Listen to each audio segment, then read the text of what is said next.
Very much, Mr. Chairman. So our annual posture review hearing provides the Department and the military services the opportunity to discuss personnel priorities for the coming year. It's also a chance for members of this subcommittee to continue to address the major challenges confronting our all-volunteer force. After all, our ability to defend ourselves and defeat our adversaries depends on brave men and women stepping up and volunteering to serve. So I am pleased to see the military services are making progress in addressing their recruiting challenges since our last posture hearing. It's critical that we welcome and support anyone who wants to serve their country. But in just the last 2 months, President Trump has fired General C.Q. Brown and Admiral Lisa Franchetti. It sends a chilling message about who is and who is not welcome in our military. Secretary Hegseth has removed the military's top legal advisors, and the Army has reportedly cut training on combat medicine and the laws of war. Secretary Hegseth has announced plans to fire or push out 50 to 60,000 civilians, and he has already fired civilians who do everything from acquisitions to missile defense to child care for military families. So let's start with the civilian workforce. As Secretary Hegseth told this committee during his confirmation process, civilians are, quote, important and, quote, provide continuity and expertise to our armed forces. DoD civilians are not just critical to supporting the military, they're also a bargain for taxpayers.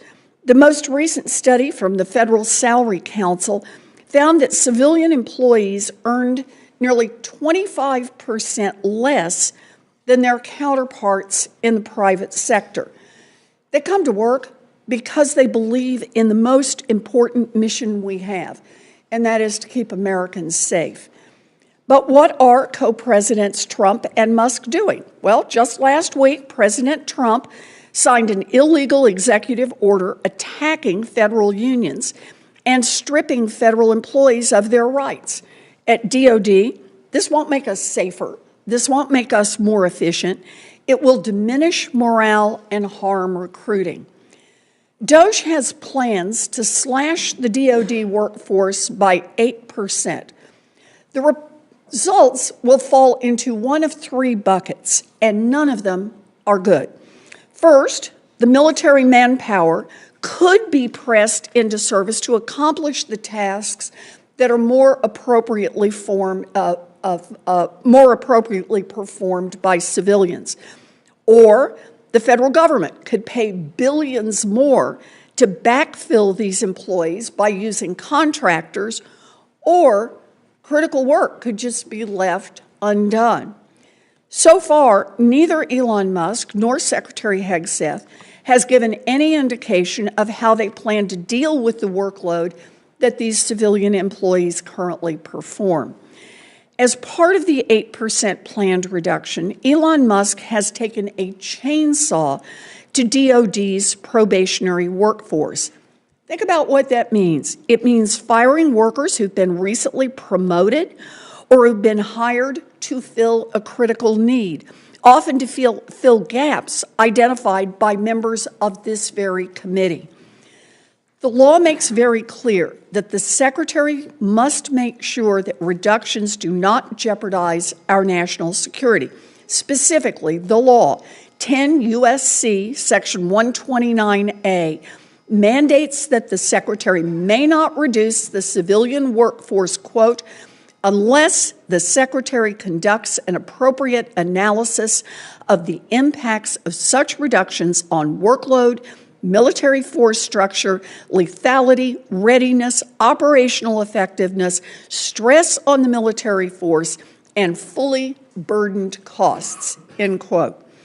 We have no indication that this analysis has occurred, and I look forward to working with the members of this subcommittee to ensure that this administration complies with the law. It is also important for this subcommittee to understand how damaging the Trump administration's efforts to shut down the CFPB will be for service members and their families. An entire division of the Consumer Financial Protection Bureau functions as the cop on the beat to enforce service members' consumer rights, and it has been remarkably effective. The CFPB has discovered more than $363 million in financial scams directly affecting our service members and veterans. And it has gotten that $363 million returned directly to the service members and vets who were cheated. Dismantling the CFPB will devastate the enforcement of the Service Member Civil Relief Act and the Military Lending Act, which provides special protections for service members. For example, current law permits service members to break their lease if they are deployed or if their duty station is transferred. The law also protects service members from being foreclosed on or having their car repossessed without a court order. Without the CFPB to enforce these key laws, service members are now vulnerable to scams and predatory practices that distract from the mission and undermine our military readiness. I also continue to be concerned that this administration does not understand how essential women are to our military. None of our military branches would have met their recruiting goals if women had not volunteered, and we cannot afford to dismiss the talents of more than half our population. I am very concerned that this administration is more focused on pushing women out of combat roles and reinstalling a glass ceiling that will only make us weaker. There are several topics I want to focus on with our witnesses today. First, childcare.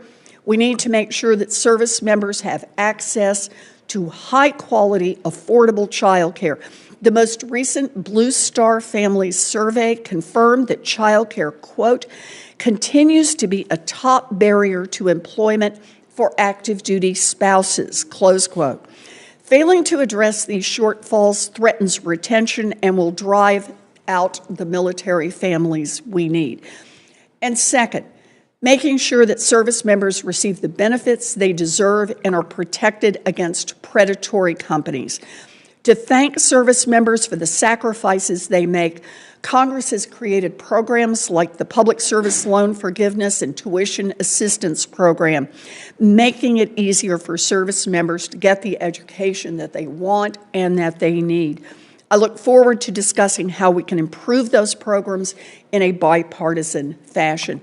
I want to thank all of our witnesses for being here today, and I look forward to your testimony. Thank you, Mr. Chairman.